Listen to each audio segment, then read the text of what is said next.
사무엘상 강의 사무엘상 18장 1절부터 5절까지 읽어보겠습니다.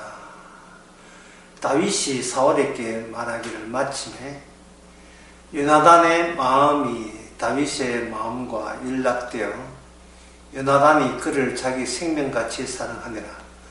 그날에 사울은 다윗을 머무르게 하고 그 아비 집으로 다시 돌아가기를 허락지 아니하였고, 요나단은 다윗을 자기 생명같이 사랑하여 더불어 언약을 맺었으며, 요나단이 자기가 입었던 겉옷을 벗어 다윗에게 주었고, 그 군복과 칼과 활과 띠도 그러하였더라. 다윗이 사울이 보내는 곳마다 가서 지혜롭게 행하며 사울이 그를 군대의 장로로 삼았더니 온 백성이 합당히 여겼고 사울의 신하들도 합당히 여겼더라. 아멘. 다윗이 골리앗을 이기고 난 뒤에 그 다음에 그 이스라엘에게 어떤 변화가 일어났는가를 이제 보여주고 있습니다. 예.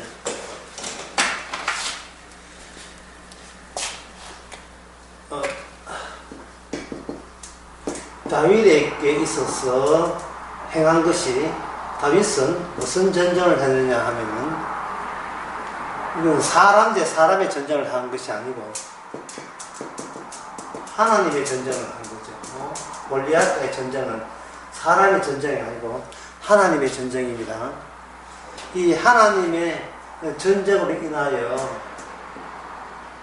야기가 되고 파기된 파급된 새로운 현상은 이스라엘이라는 골리앗 만나기 있던 이스라엘이라는 이 나라에 서서히 분열의 조짐이 보이기 시작한 겁니다. 이스라엘 같으면 그동안 이스라엘이라는 것은 그 주변에 있는 블레셋이라는 이방 민족과 구분되는 그러한 뜻에서 이스라엘이라고 규정할 수가 있어요.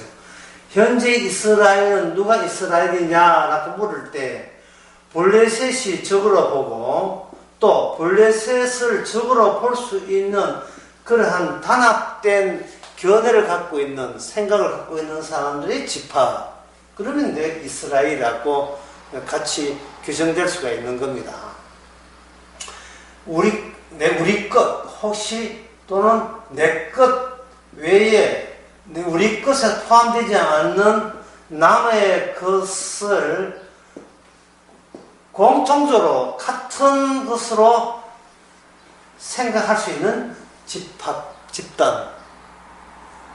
남의 것에 대한 것에 대해서 견해가 일치되는 그러한 집단, 그것이 바로 생각이 하나같이 같다고 볼 수 있는 그런 단일 집단이라 할 수 있겠지요.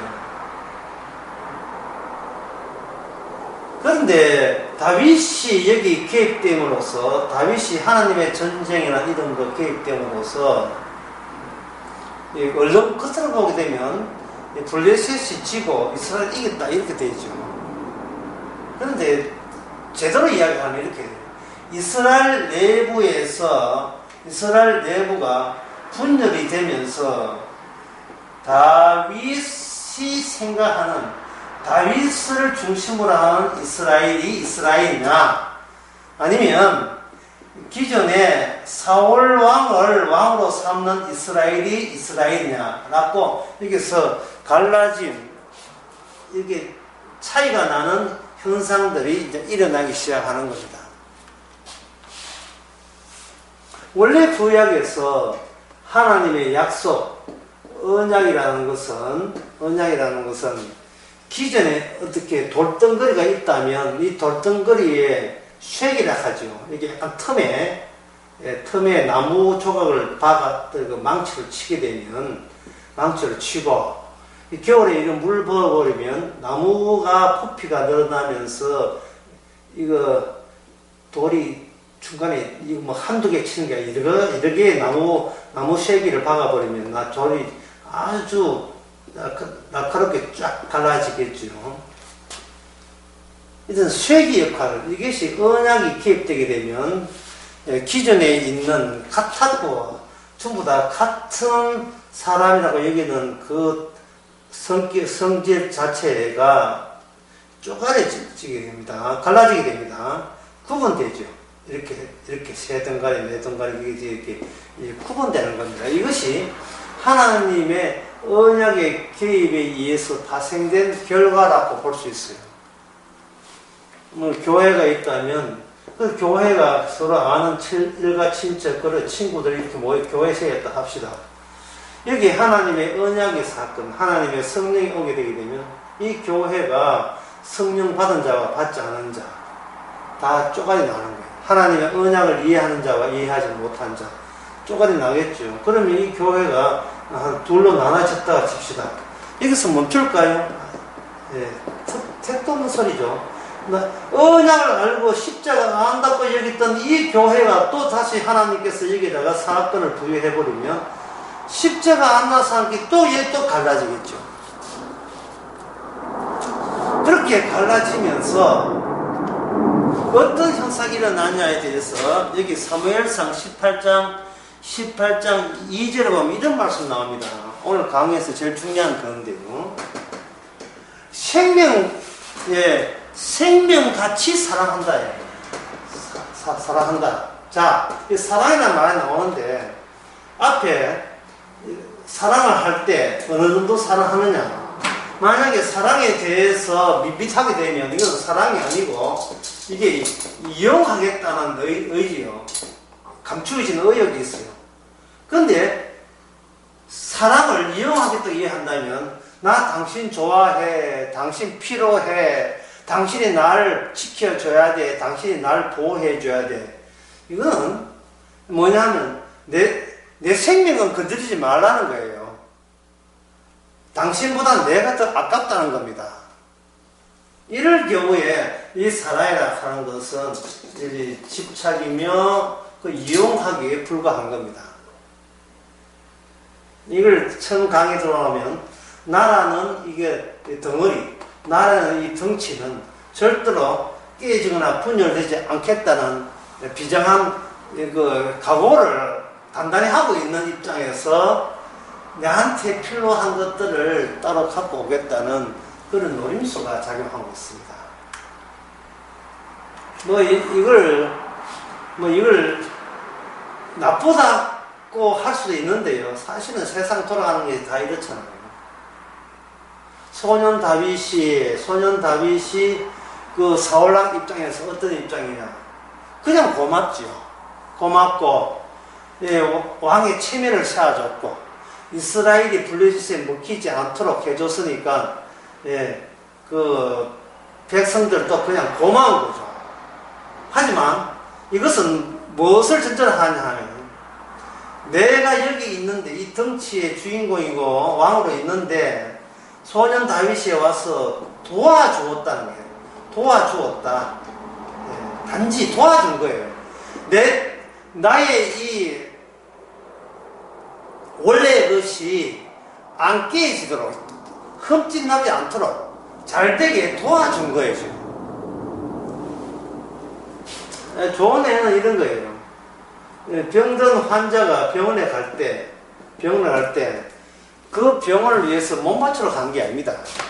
병원 의사한테 요구하는 게 있어요. 뭐냐면, 나라는 이 덩치를 내가 좋게 관리하고 싶은데, 간절하고 싶은데, 지장이 되는 거예요. 몸이 아파서. 그러면 의사는 당신은, 내가 당신한테 돈을 줄 테니까 당신은 나를 온전하게 만들어 달라는 요구 조건 가지고 병원 가는 겁니다. 나는 죽고 병원만 잘 됐으면 좋겠다, 뭐 그런 생각은 전혀 안 갖고 있죠. 그래서 우리가 이런 모습을, 이거는 하나님의 언약이 없고 하나님의 율법이 없고 말씀이 없고 하나님의 사건이 개입되지 않은 상태에서는 얼마든지 인간 세계에서는 서로 도와주고 돌봐주고 하는 것을 굉장히 좋은 뜻으로, 좋은 관계, 좋은 사랑으로 이해하는 겁니다. 마태복음 7장에 보면 이런 말씀 있죠. 마태복음 산상 설교에 7장 12절에 보면 그러므로 무엇이든지 남에게 대접받고자 하는 대로 너희는 남을 대접하라. 이것이 율법이요 선지자니라 되었어요. 남에게 대접받고자 하는 대로 너희도 남을 대접하라. 서로 상생하라. 서로 도와주고 서로 돌보고 서로 신경 써줘라. 굉장히 좋아 보이지 않습니까? 이 말씀 자체가. 예수님께서 서로 대접하고 대접받는 대로 서로 대접하라. 그렇게 좋은 말씀을 하셨다면 그 말씀으로 인하여 사람들에게 밉상받고 살해당할 하등의 이유가 되지를 못하죠. 여러분들을 서로 우리는 한 가족이고 한 이스라엘입니다. 우리는 한 택한 백성이니까 서로 남을 대접합시다. 혼자 이기주의로 자기만 살라 하지 말고 어려운 사람 도와줍시다.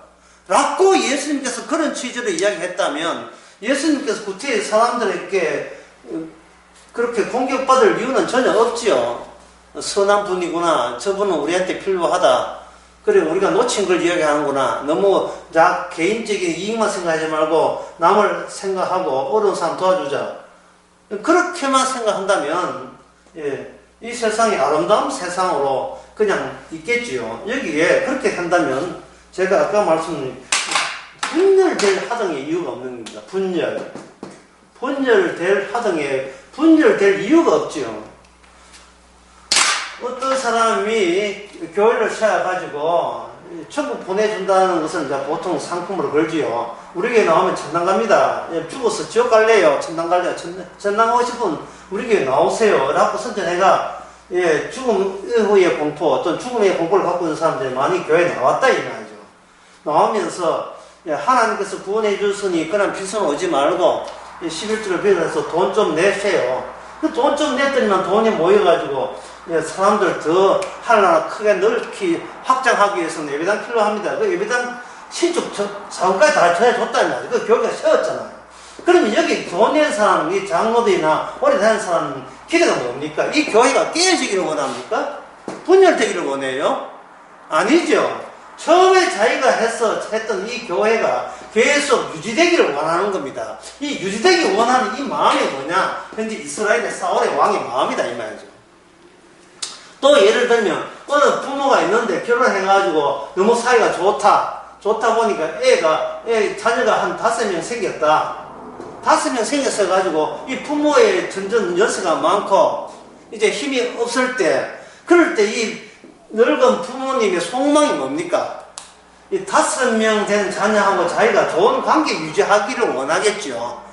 형제간에 5명끼리 다 뿔뿔이 헤어지고 싸우고 그걸 누가 원하겠어요? 어느 가정이.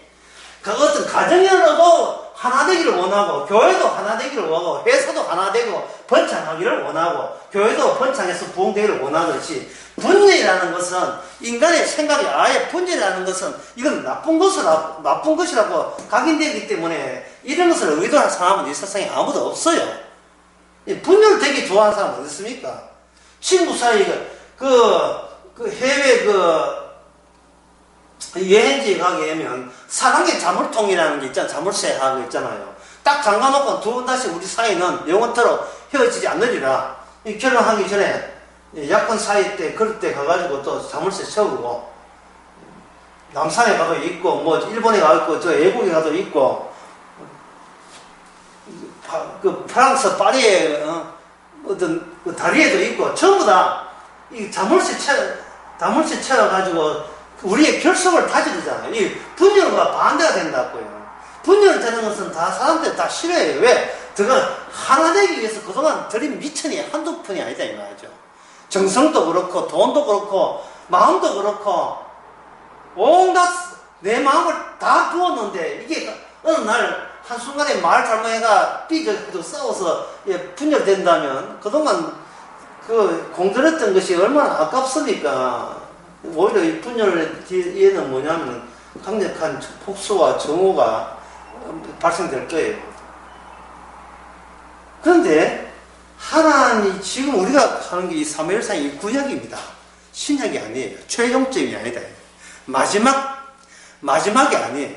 마지막으로 가고 있는 중입니다. 마지막 때에 어떤 모습으로 어떤 나라가 이루어지고 그 나라에 소속된 사람은 어떤 식으로 관계 지어지고 결속되느냐를 지금 오늘 본문을 통해서 보여줍니다. 기존의 시작은 뭐로 시작하는가? 인간들이 요구사항으로 시작되죠. 바벨탑 여러분 아시죠? 헤어지기 싫다고 흩어지기 싫다고 온 마음을 하나 되기 위한 기념물을 세운 것이 바벨탑이지 않습니까? 근데 하나님께서 나서서 그렇게 인간들이 결속하도록 하지를 못했어요. 왜냐하면 하나님의 뜻은 나중에 이 세상이 멸망되고 난 뒤에는 두 나라가 두 곳으로 바뀌죠. 하나는 천국이고 하나는 지옥으로 구분됩니다. 하나는 천국이고 지옥이고. 언약 자체가 복만 주는 언약이 아니잖아요. 복도 있고 그 다음에 뭐냐 저주도 있는 겁니다. 복과 저주가 있는 거예요. 처음에 에덴 동산에 생명을 주는 생명나무도 있고 죽음을 안겨주는 선악과 나무도 있고 나무가 이렇게 두 개입니다. 두 개는 계속 영원히 두 개로 이렇게 고정돼야 되니까 하나가 둘로 고정돼야 되니까 언약에는 복도 주고 저주도 있는 거예요. 언약을 지키면 복이지만 아니 못 지키면 저주 일어납니다. 신명기 28장에 잘 나와 있죠. 들어가도 저주받고 나와도 저주받고 복은 들어가도 복을 받고 나와도 복을 받고. 우리 인간들 보고 니 어느 걸 원할 거냐라고 요구할 필요 없지요. 언약은 우리가 필요한 걸 주는 게 언약이 아니라 하나님이 필요한 것을 하나님이 알아서 스스로 그것을 구성해 나가는 것이 언약입니다. 우리가 원하는 것은 종교지요. 나의 구원이지만 이런 것은 아예 이거는 망상에 해당되고 실제 이 세상은 하나님의 언약 중심으로 하나님의 계획 중심으로 돌아간다는 것을 우리가 인정해 줘야 돼요. 내 중심이 아니고 우리가 뭐라고 피조물 중심으로 돌아가겠어요. 창조주가 따로 있는데. 그래서 창조주는 천국과 지옥으로 남게 되는 겁니다. 남는데 인간들은 하나 당당 뭉쳐서 자신들을 신이라고 간주하고 이 자기들이 지상 천국을 영원히 멸망되지 않고 계속 가고자 하는 본성이 인간 대 인간을 결속시킨 그 악마의 마음으로 하나로 뭉쳐져 있는 겁니다. 아까도 이야기했던 바벨탑이 그런 겁니다. 가인의 후예들이 성을 쌓는 것도 그 마음이고요. 따라서 이게 나무 쐐기처럼 언약이 와서 이걸 쪼가리 내는 겁니다. 박아서 분열시키는 거예요. 분열이 좋다는 것이 아니고 분열됨으로써 평소에 나의 요구와 기대와 하나님의 기대가 이렇게 처음부터 맞지 않음이 확인될 수 있는 겁니다. 우리는 내 중심으로 뭐든지 덩치가 커지기를 원해요. 덩어리라고 했는데 덩치라는 표현을 하는 이유가 점점 더 커지기를 원한다. 내부적으로는 전혀 깨어지지 않고 외형적으로 양쪽으로 커지기를 원하는 그런 마음이 우리 자신의 마음이 있는 겁니다.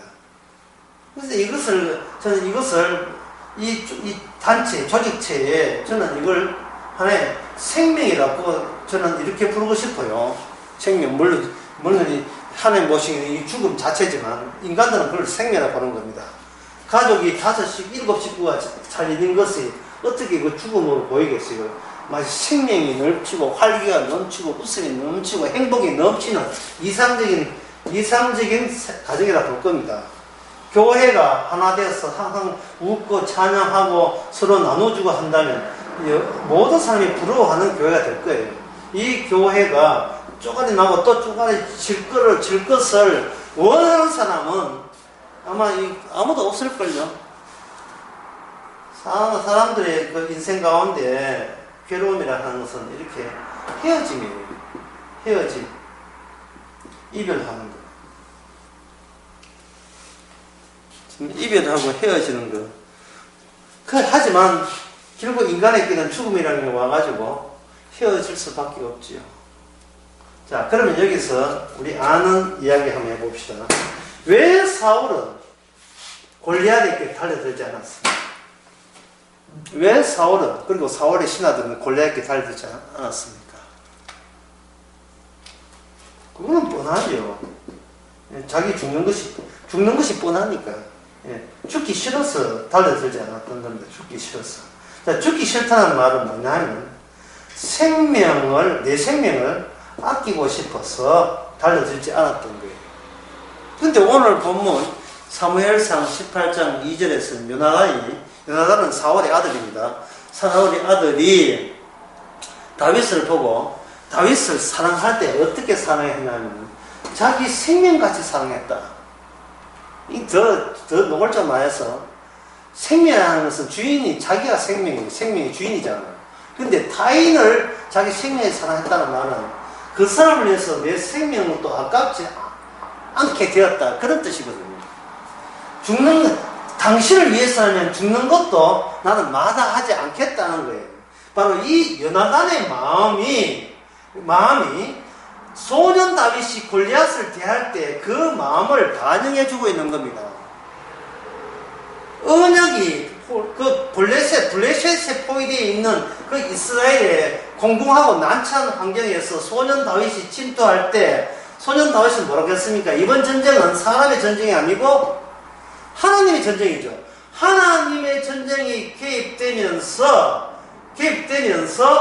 여기서 바로 인간들이 자기 생명 모습으로 벌벌 떠는 그것보다, 내 생명보다 더 중요한 것이 있음을 소년 다윗을 통해서 알려주는 겁니다. 그것은 지금까지 살아온 그것이 하나님의 전쟁이 아니고 귀하다는 내 목숨 하나 부지하게 한 전쟁을 꾸준히 이스라엘 사람이나 모든 사람이 해왔던 거예요. 그러나 이 이스라엘은 무슨 나라냐? 하나님의 언약으로 내용이 채워져야 될 나라예요. 그 언약으로 채워질 그 내용의 나라에 지금 목숨 부지하려고 부들부들 떤다면 이것은 하나님께서 원하는 언약의 나라가 될 수가 없지요. 그래서 하나님께서 거인 골리앗을 보내서 이스라엘을 기죽게 만드는 겁니다. 죽기 싫지, 그지? 네 생명이 제일 중요하지, 그지? 그러나 하나님은 하나님의 전쟁이 더 소중한 거예요. 더 우선되는 겁니다. 하나님 살려주는 게 목적이 아니고 하나님의 전쟁에서 하나님의 승리가 내용물로 채워지는 그 나라가 하나님이 원하는 기대했던 이스라엘이 되는 겁니다. 바로 제가 아까 이야기한 것처럼 이게 이스라엘에 여기 언약이 오게 되면, 다시 말해서 하나님의 벌리신 전쟁이 오게 되면, 같은 말입니다. 언약이라는 것은 전쟁하기 위해서 오게 되면 이스라엘은 분열되게 됩니다. 분열돼야 마땅하고요. 분열된 한쪽 파트는 어떤 원리가 그러냐 하면은, 누구를 사랑하되 내 목숨같이 또는 내 목숨보다 더 사랑하는 어떤 분의 등장으로 말미암아 더 이상 내 목숨에 연연하지 않는 새로운 백성의 출현, 그 백성들의 생겨남, 그것을 지금 하나님께서 이제 언약을 제공하면서 원했던 바입니다. 다시 말씀을 이어가게 되면, 하나님의 언약이 온다는 것은 두 파트로, 궁극적으로 두 파트로 나누어지는 결과적으로, 하나는 뭐냐면 복받은 민족과 저주받은 사람들, 복받은 사람들과 저주받은 사람들의 구분, 그걸 의미하는 거예요. 이스라엘이 원래 애굽에 있을 때는 다 같이 그냥 애굽 사람들이었어요. 애굽 사람 밑에 있는, 왕의 통치 밑에 있는 그냥 한 족속, 히브리 종족이었죠. 그런데 하나님께서 하나님의 전쟁을 일으켰습니다. 애굽에 있는 신들과 전쟁해서 10가지 재앙을 하는 것이 전쟁이거든요.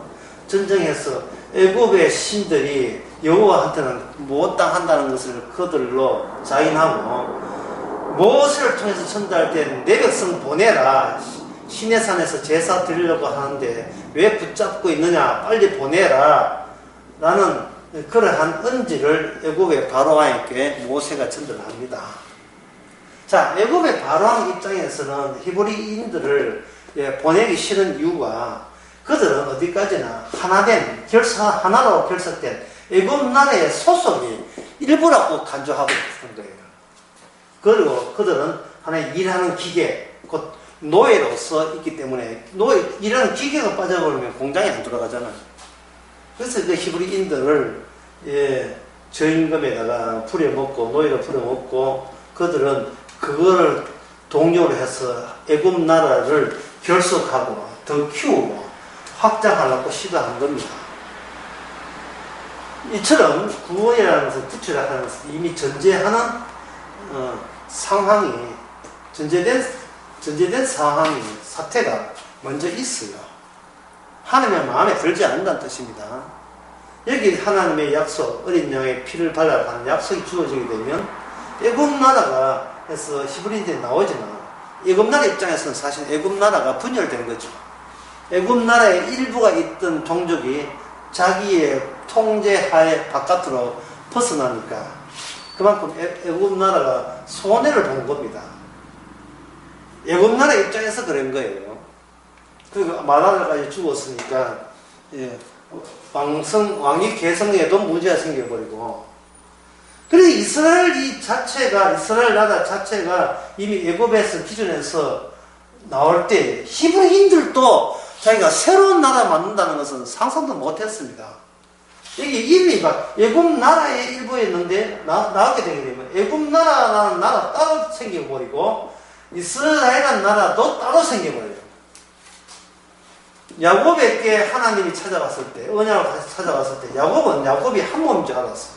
그러나 야곱에서 야곱 몸 따로 있고 그 안에 내부의 야곱의 인생은 이스라엘이라는 이름에 합당한 인생을 살아야 될 걸로 둘로 구분되는 겁니다. 이삭의 자식도 마찬가지고 예수와 야곱으로 구분되는 것도 마찬가지고, 이렇게 모든 것이 분열되고 갈라지게 하는 기능, 이게 바로 언약 기능입니다. 소년 다윗이 찾아왔을 때 이스라엘에게 분열이 나는데 그중 하나의 노선이 뭐냐면 요나단 노선이죠. 자, 요나단은 사울 왕의 나라 이스라엘에게 속해 있습니다. 근데 요나단은 특히 사울의 아들이죠. 근데 요나단이 누구 편을 들었냐 하면 다윗 편을 들고도 말미암아 여기서 다윗 계열과 사울 계열로 둘로 분열되어 버립니다. 분열될 때 여기 사울의 교회의 특징은 지금까지 설명한 것처럼 기존의 하나됨에 그냥 거기에 머물러 있자. 우리가 출발한 이것은 소중한 것이야 라는 입장인 반면에, 왜 소중하냐면 자기 목숨을 그동안 그런 식으로 유지해왔기 때문에 소중하다고 보는 겁니다. 그런 반면에 요나단은 뭐냐 하면 자기를 부인해요. 누구를 사랑하되 뭐 자기 목숨보다 더 사랑하는 겁니다. 누구를? 소년 다윗을 그렇게 사랑하는 거예요. 여기서 우리가 알고 있는 신앙이 뭐냐 또는 구원이 뭐냐, 그걸 다시 한번 정리해 봅시다. 신앙생활은 어떻게 하는 것인가? 이 질문은 하나 끝나버려요. 당신은 누구를 사랑하십니까? 앞에 붙은 당신은 당신보다 더 누구를 사랑하십니까? 사랑이라는 것은 이렇게 기존에 내 것 지키는 것과는 정반대 개념이라 이렇게 아시면 되는 겁니다. 그 유명한 그 팝송에 보면 이런 가사가 있어요. 죽는 것을 두려워하는 영혼은 절대로 사는 방법을 배우지 못합니다. 베터 밀드러라는 여자가 불렀던 더 로즈라는 옛날 오래된 그 미국 팝송 가사 중에 이런 게 있습니다. 죽는 것을 두려워하는 영혼은 절대로 사는 방법을 배우지 못합니다. 팝송 가사에 보면 이런 것도 있어요. 마음에 상처 입는 것이 두려우면 절대로 춤추는 방법을 배울 수 없습니다. 기존의 것을 쓰고 있으면 그 기존의 것을 벗어날 수 없다는 거예요. 사랑은 용기라는 겁니다. 사랑은 모험이라는 거죠. 모험을 하려면 기존의 것에 연연하면 안 되고 기존의 것을 박차고 나와야 된다. 그런 이야기죠. 지금 요나단이 이렇게 그 다윗을 사랑할 때 이렇게 목숨 같이 자기 생명같이 사랑합니다. 자, 생명같이 사랑한다는 그 뜻이 무엇인가 그걸 행동으로 보여주는 게 있는데요. 거기에 가서 여기에 어디에 나오냐면 4절에 나옵니다. 요나단이 자기 입었던 겉옷을 벗어 다윗에게 주었고 요나단이 자기가 입었던 겉옷을 벗어서 다윗에게 자기 옷을 다윗에게 주었고 그 군복과 칼과 활과 띠도 그러하였더라. 이거는 무엇을 뜻하느냐 하면 우리 사이 불변함을 이야기하는 겁니다. 옛날 우리나라의 전설에도 그런 게 있잖아요. 역사에도 그런 게 있는데 멀리 떠나는 헤어져야 될 그러한 사랑하는 관계에 있어서 다시 헤어져도 다시 합치자는 뜻에서 뭐 거울을 이렇게 둘 조각 난다든지 그 엑서사이즈를 두 개 쪼개가지고 서로 반쪽씩 나누어서 나중에 만날 때 반쪽 딱 맞춰서 다시 하나가 될 수 있는 그야를 기약하자고 그런 정표 같은 걸 주지 않습니까? 마찬가지로 자기가 있던 그 자기를 보호했던 내 목숨을 보호하기 위해서 내가 내 선택에 의지에서 입어야 됐던 그 갑옷과 옷을 자기 목숨보다 더 귀한 것이 등장하고는 말미암아 이거는 내가 내 경치한 것까지는 내가 입어가지고 내가 버틸려고 했던 생활이었다면 이제부터는 당신을 사랑하는 즐거움으로 나는 살리라. 그런 마음으로 옷을 벗어주는 거예요. 이게 바로 신앙생활 아닙니까? 이게 바로 신앙이잖아요. 신앙은 뭐냐? 당신은 당신보다 지금 누구를 사랑합니까? 이라는 질문에 바로 예수 그리스도에 대한 존재함으로 말미암아 나는 어떤 형편이 되고 어떤 처지에 있더라도 저 상관없어요. 그게 바로 신앙이고 사랑이고 언약의 결과라는 겁니다. 하나님께서 언약을 통해서 조각내서 새로운 노선을 새로운 계획을 새로 마련하면서 제시되어야 될 그 계획 안에 있는 내용이 삶의 원칙이 바로 사랑이라는 거죠. 신앙에서 사랑이라는 걸 적어보면 사랑이란 주님 없이는 나도 없다. 주님 없이는 내가 살 이유도 의미도 없다. 이겁니다. 주님 없이는. 그럼 그전까지는 어떻게 살았냐? 주님 자리에다가 뭘 집었냐 하면 자식을 집어넣고 또는 손자, 손녀를 집어넣으면 되겠죠. 내 자식 없이는 나는 살아갈 이유 없고 나도 없다. 자식 없이는 나의 의미도 없다. 이거는 자식을 놓아본 부모들은 다 공감할 거예요. 나는 자식이 없을 경우에는 이기주의지만 내가 자식이 있을 경우에는 나는 이기주의에서 자식 때문에 난 벗어났다. 왜? 자식에 대한 그 사랑이 나로 하여금 나만을 사랑하겠다는 그 속된 마음에서 나를 벗어나게 했다. 뭐 이렇게 세상에서는 주장할 수 있을 거예요. 세상에서는 아까도 얘기했던 마태복음 7장에 남에게 대접한 대로 남을 대접할 때 그 남을 누구를 보느냐? 자식으로 보는 거예요. 자식으로. 왜 자식이 그렇게 사랑스럽습니까? 이거는 침팬지나 오랑우탕이나 짐승들한테 물어봐도 답변 하나 나올 거예요. 왜 사랑스러우냐? 내 자식이거든. 자식을 돌보지 않은 것은 짐승보다 더 못하다 했으니까. 영장류에니까는 그 침팬지나 오랑우탕이 그 동물원에 자식 키우는 그 정성을 보게 되면 이 사람 정성보다 더 해요. 어제 가도 없고 심지어 그 침팬지는 5살 때까지 계속해서 그 자식만 업고 다니고 자식은 부모 쳐다보고 있으니까요. 아무리 부부라 하지만 부부는 서로에서 왜 다른 몸에서 왔지만 자식은 내 몸에서 태어났거든요. 그래서 이 자식에 대해서 아버지도 자식하지만 사실은 자기 몸 태어난 어머니가 자식에 대한 그 본능은 더 강렬합니다. 이걸 이제 과학자들은 의사들은 말하기를 이 돌봄과 양육과 관련된 호르몬을 찾아내었어요.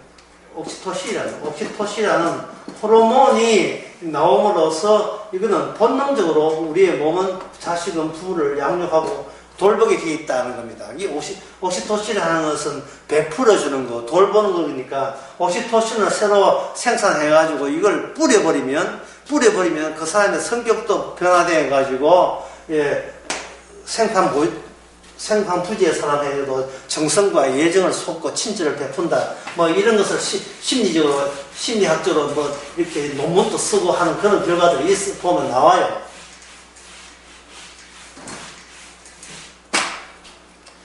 그런데 성경에서 말하는 것은 이거는 이런 경우 어떤 경우냐면 언약이 없을 경우에 이런 결과가 있어요. 이게 뭐냐면 바로 자식을 사랑함으로써 무엇을 이룬다? 가정을 이루고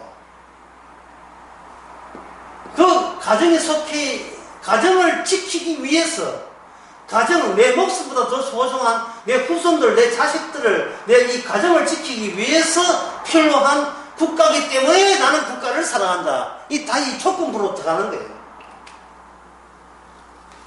그렇다면 이 자식이, 내 자식이, 내가 낳은 내 몸 내 자식이고 남의 자식이라면 이토록 지극정성이겠습니까?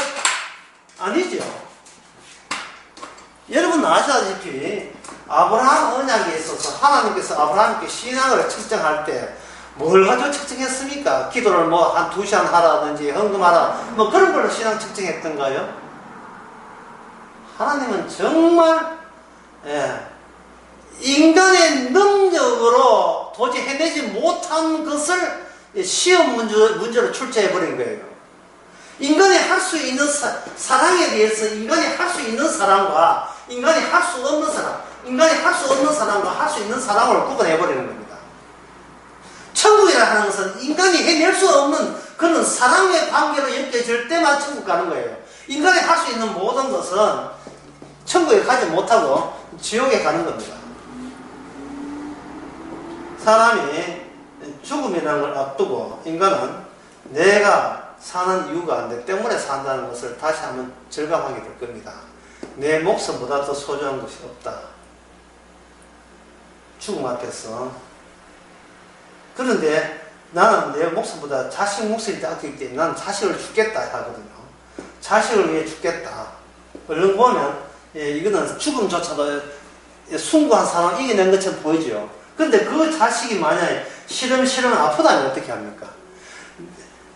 나한테는 죽음이 오는 걸 나는 용납하겠는데 신이시여 내 자식이 나보다 일찍 죽는 것은 나는 용납 못하겠습니다 라고 고집 부리는 그 고집은 바로 인간이 할 수 있는 범인주 내에서 흔히 말하는 사랑이 나는 개념에 불과해요.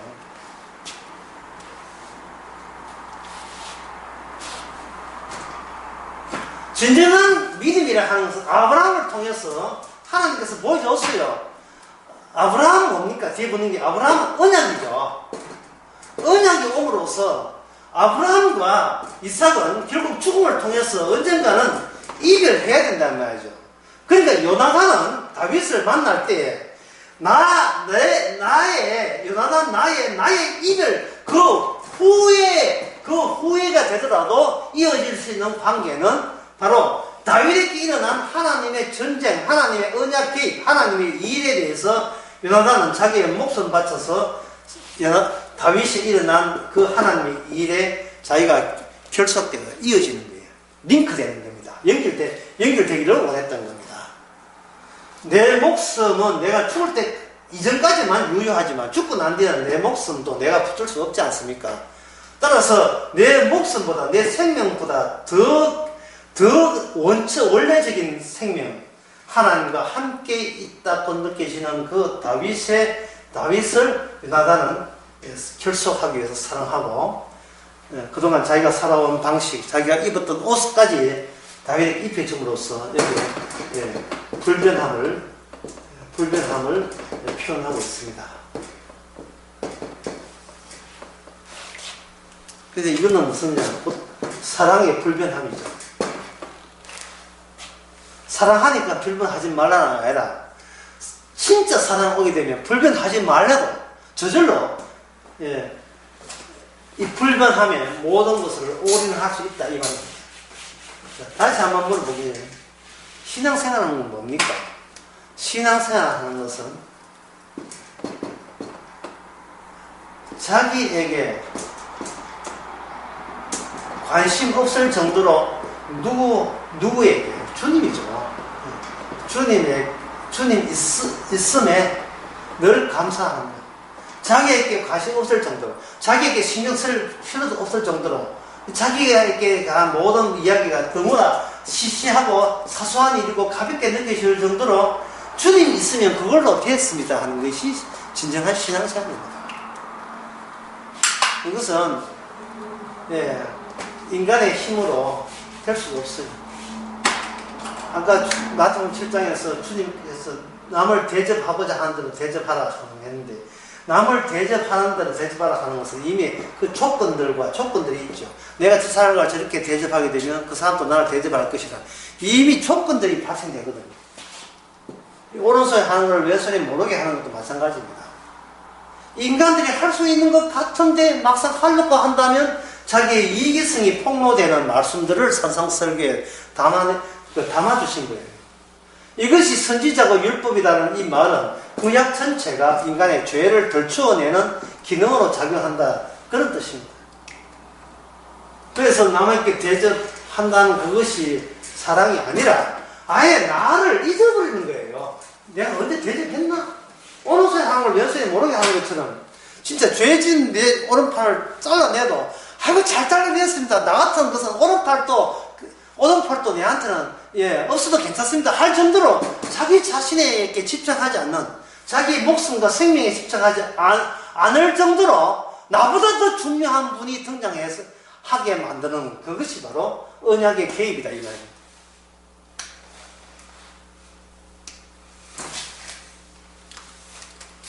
오늘 이거 요나단의 이야기를 간단하게 한다면 외형적으로 볼 때 폭력 그 다음에 사랑이 등장한다는 것이 좀 의아되죠.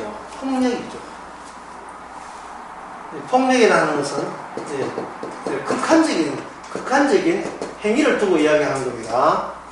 다윗이 블레셋을 그냥 괌을 지났는데 나무래기만 끝이는 게 아니고 아예 블레셋 모가지를 아주 베어버렸어요.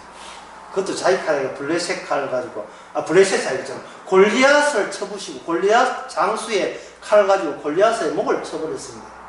어린 소년에게 나올 수 없는 비상한 아주 희한한 폭력이 행사되는 거죠. 그러면 폭력 다음에 사랑이라는 것은 결국 사랑 안에는 무엇이 있다? 폭력성이 있다. 다른 말로 하면 사랑은 과격하다. 사랑은 극단적이다. 협상이나 어설프는 협상의 타입이 아니고 아주 극단적으로 과격하다. 이게 사랑이 됩니다. 사랑. 우리의 인생을 살면서 늘 조마조마하게 조심스럽게 살아가잖아요. 만약에 길이 이래 절벽이 양쪽 다 절벽이라면 그 사람 인생을 어떻게 살겠습니까? 아슬아슬하면서 좁은 길을 이렇게 걸어가겠죠. 왜냐하면 양쪽에 떨어지면 어떻게 됩니까? 죽으니까. 이 죽음의 압박을 느끼는 인생은 항상 조심스럽게 폭력적이 아니라 조심스럽지 않아요. 그런데 어떤 사람이 어떤 최종적인 그 인생이라든지 세상의 마지막 단계를 미리 알았다면, 미리 안다면, 진리를 미리 다 알게 된다면 행동이 과격하고 폭력적인 극단적으로 보일 수밖에 없습니다. 중반 과정이 어떻든 간에 최종적인 것은 고린도서 16장 22절에 말한 말씀처럼 주를 사랑하지 않는 자는 그 다음에 뭘 받습니까? 저주를 받는다. 저주받는 사람들의 특징은 뭐다? 사랑이 없더라. 누구에 대한 사랑? 주님에 대한 사랑이 없더라. 어느 정도로? 자기를 미워할 정도로 자기가 주님 앞에서 자기를 얼마든지 미워할 수 있는 그럴 정도로 주님을 사랑하는 사랑이 없으면 저주받게 되겠어요. 자기를 미워한다는 것은 자기한테 폭력적이다 이 말입니다. 자기 자신에 대해서 극단적으로 생각하고 있는 겁니다. 나 같은 것은 아무것도 아니야. 나는 죄인 중에 괴수야. 이게 얼마나 폭력적이에요, 자기 자신이. 그 이야기를 살아있는 부모 앞에서 자식 그 이야기 해보세요. 부모가 깜짝 놀라지요. 니 어느 교회 다닌다? 니 교회 다니면서 이상한 거 배웠네. 뭐 일이 나올 거다 있나 하죠. 부모들이 알고 있는 교회 다니지 않는 사람들, 성령 없는 사람에게 사랑이라 하는 것은 항상 이게 남의 아니라 남의 자식은 내 자식이기 때문에 사랑하는 게 내 자식, 내 거기 때문에. 다시 나의 이 가정의 결속, 단단함, 고정됨, 불변함, 이걸 지켜내기 위해서 하나님께 빌고 아부하고 헌금 바치고 말씀 공부하고 어떻든 간에 조바심을 내면서 이것만큼은 지켜주옵소서라는 그러한 나름대로의 단단한 우리 요구사항과 기대감을 가지고 거기에다가 주님을 사랑하면 사랑하겠습니다. 십자가 사랑을 언급하는데 그 사랑은 이용하기죠. 아까 이야기한 그 사랑이 아니고요. 주님을 이용해 먹는 겁니다.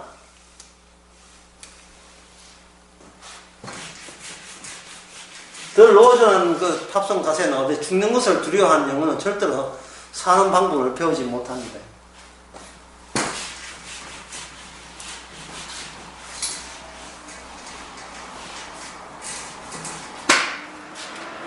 소년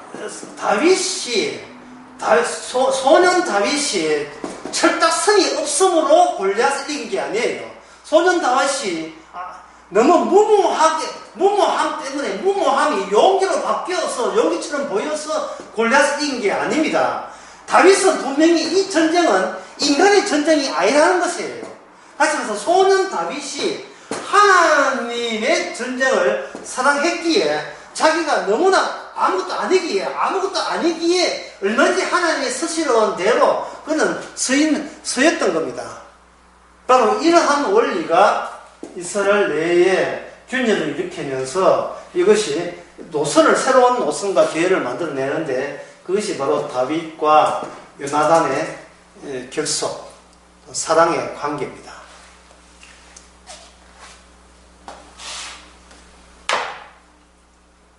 여기에 3절에 보면 요나단은 다윗을 자기 생명까지 사랑하며 더불어 언약을 맺었더라. 약속을 맺었더라. 자, 언약이라는 것은 하나님께서 보이지 않는 형태로 주어지지요. 그러나 결과는 바로 사람의 관계로서 결과가 나타납니다. 물론 전쟁이라는 걸 상황을 통해서 여기 없던 관계가 새롭게 나타나죠. 이 말은 오늘날 성도가 성령을 받게 되게 되면 성령을 받기 전에는 신에 대해서 잘해보고 뭐도 예수도 믿고 십자가 믿겠습니다 하고 자꾸 하나님 앞에 잘 보려고 하지만 그거 잘 보는 자체가 수상해요. 이게는 신앙이 아닌 겁니다. 왜냐하면 사랑에는 잘 볼 필요가 없어요. 잘 보인다 하는 것은 저 사람에게 잘해주면 나한테 떨어질 콩고물은 어느 정도일까? 내가 주님 앞에 이렇게 충성하면 주님은 나한테 뭐 줄 걸까? 이렇게 자꾸 계산하는 것은 이건 사랑이 아니고 이렇게 이용한다고 했죠. 이거는 예전에 자기 자신이 더 우선되고 주님보다도 내가 더 소중하다는 것을 티를 내는 겁니다. 그런데 요나단은 그게 아니고 하나님께서 일하심에 대해서 일하심에 대해서 내가 내 자리를 그냥 고수할 수 없다 이 말입니다. 내가 내 고수해봐야 결국은 저주로 이어질 이러한 실패작을 내 뻔한 실패작인데 인생을 실패로 끝나는 남은 사랑하다 실패하는 게 뻔한데 그냥 있을 수가 없지요. 하나님의 사랑의 흔적이 나타났을 때 바로 저거다. 하나님이 저런 식으로 소년 다윗을 통해서 나타나셨구나. 기꺼이 바쳐내듯이 지금은 바로 예수님의 십자가 죽고 부활함으로 말미암아 저게 바로 하나님의 사랑이라면 그 주님의 죽고 살리시는 일 앞에서 주님의 그 기능 앞에서 나도 같이 거기에 불변함으로 뛰어드는 거예요. 주님이 죽고 살려주시는 그 작업이 저에게도 일어나게 하옵소서. 그게 바로 신앙입니다.